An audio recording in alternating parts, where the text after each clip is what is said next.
तो आज हम जानेंगे हेल्थ सप्लीमेंट्स या न्यूट्रिशन कंज्यूम करना क्यों ज़्यादा ज़रूरी है, न्यूट्रिशनल सप्लीमेंट्स क्या होते हैं और क्यों इसका इस्तेमाल करना है।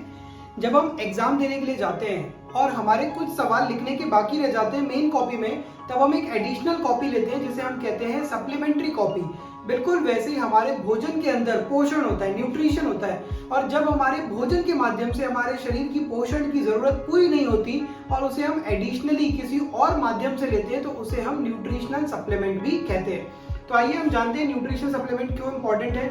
एक एग्जांपल के माध्यम से बताना चाहूंगा। जैसे हम सभी के पास में होती है एक टू व्हीलर या कोई भी एक गाड़ी के अंदर इंजन में डालना होता है इंजन ऑयल। मेरा एक सवाल आपसे है कि अगर गाड़ी के अंदर इंजन ऑयल 1000 ml रिक्वायर्ड है और अगर आप वो सिर्फ 100 ml इंजन ऑयल उसके अंदर डालें तो क्या होगा? ऑब्वियस सी बात है कि गाड़ी का इंजन सीज हो जाएगा, गाड़ी का इंजन खराब हो जाएगा। जो इंजन शायद लाखों किलोमीटर चलने के लिए बना था वो चंद कुछ किलोमीटर चलने के बाद में खराब हो जाएगा। और दूसरा, गाड़ी के अंदर होता है फ्यूल टैंक जिसमें डाला जाता है ईंधन।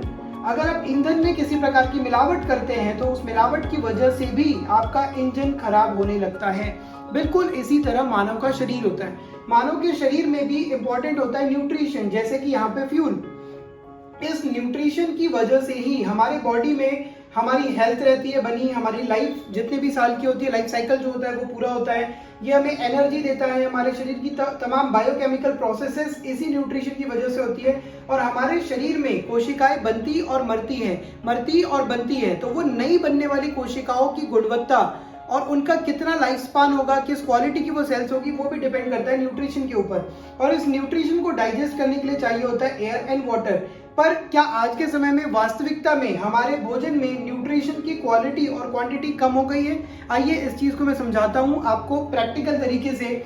आज खेतों के अंदर भोजन का उत्पादन मतलब कि फसलों का उत्पादन करने के लिए, फल सब्जी अनाज उगाने के लिए किसान बहुत ज्यादा मात्रा में इस्तेमाल कर रहे हैं खाद, विशेष तौर पे यूरिया के अंदर होती है मिठास और इस मिठास से आकर्षित होते हैं कीड़े मकोड़े, इल्लियां।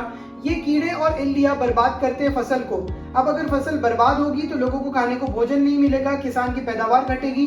तो इस वजह से किसान इन कीड़ों से बचाने के लिए फसल को डालता है कीटनाशक। ये कीटनाशक फसलों को कीड़ों से तो बचाते हैं, पर इन फसलों के माध्यम से वही कीटनाशक के ट्रेसेस मतलब उसी कीटनाशक के कुछ अंश, इसी रसायन या जहर के कुछ अंश हमारे भोजन में आ जाते हैं, जिससे कि हमारे भोजन के अंदर क्वालिटी धीरे धीरे करके डाउन होने लगती है। बिल्कुल वैसे ही जैसे फ्यूल के अंदर कोई मिलावट की जाए और यही केमिकल हमारी बॉडी में जाके बहुत सारा नुकसान करता है। दूसरा कि ये जो कीटनाशक हमारे खेतों में गया तो इसने हमारी मिट्टी को, जो मिट्टी के अंदर सूक्ष्म जीव होते हैं जो मिट्टी को उपजाऊ बनाते हैं, उनको खत्म कर दिया, जिससे कि हमारी मिट्टी अनुपजाऊ बनी।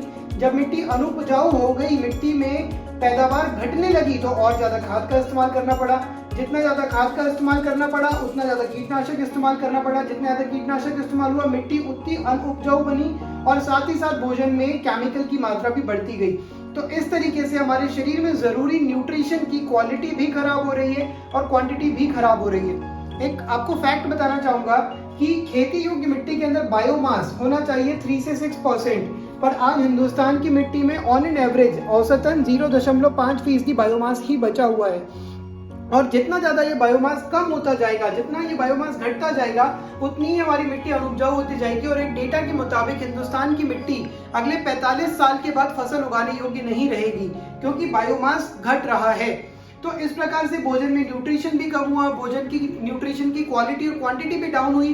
तो जब ये हमारे शरीर में जाएगा तो हमारे शरीर की जो भी इंपॉर्टेंट प्रोसेसेस है वो प्रोसेसेस भी डिस्टर्ब होगी और धीरे धीरे करके जो लाइलाज बीमारियां, जो परेशान करने वाली बीमारियां हैं, वो इंसान को घेरने लगती है। और इसी वजह से आज के समय पे तमाम तरीके की बीमारियां और परेशानियां लोगों के पास में है।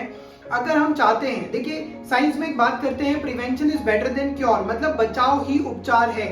बीमार हो जाएंगे, फिर मेडिसिन लेंगे, उसके बाद में हम अपनी बॉडी को सही करेंगे। बट अगर एक ऑप्शन मिलता है कि जिससे हम बीमारी को टाल सकते हैं, जिससे कि हम अपने बॉडी को, इम्यूनिटी को स्ट्रॉन्ग कर सकते हैं, हमारे शरीर के अंदर जाने वाले विषैले तत्वों को बाहर निकाल सकते हैं, हमारे शरीर में होने वाली तमाम तरीके की प्रक्रियाओं को सुचारू रूप से चला सकते हैं, हमारे शरीर में बनने वाली न्यू सेल्स को और ज्यादा मजबूत बना सकते हैं। तो उसके लिए न्यूट्रिशनल सप्लीमेंट हमारे लिए बहुत अच्छा ऑप्शन होता है। न्यूट्रिशनल सप्लीमेंट किस चीज से मिलकर बने होते हैं? न्यूट्रिशनल सप्लीमेंट कोई भी सिंथेटिक प्रोडक्ट नहीं होते, ये हमारी धरती में पाए जाने वाले विभिन्न प्रकार की वनस्पतियों से या विभिन्न प्रकार के जलीय जीवों से लिए जाते हैं, जो कि हमारे भोजन में पोषण की कमी को पूरा करते हैं और हमारे शरीर को जब भरपूर पोषण मिलता है तो हमारा शरीर मजबूत बना रहता है और जिससे कि फलस्वरूप हम कई प्रकार की परेशानियों से हमारे शरीर को बचा पाते हैं।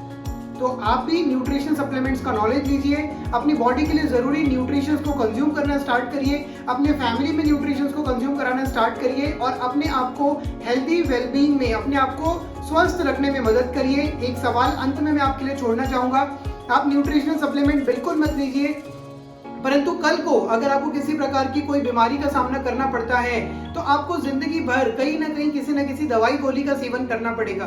तो ये तो वही बात हो गई कि आप जी तो रहे हैं पर रोजाना दवाई गोली खा खा के अपने आप को कमजोर बना करके और मर के जी रहे हैं। और दूसरा ऑप्शन मरते तक जीना, एक मर के जीना और दूसरा मरते तक जीना।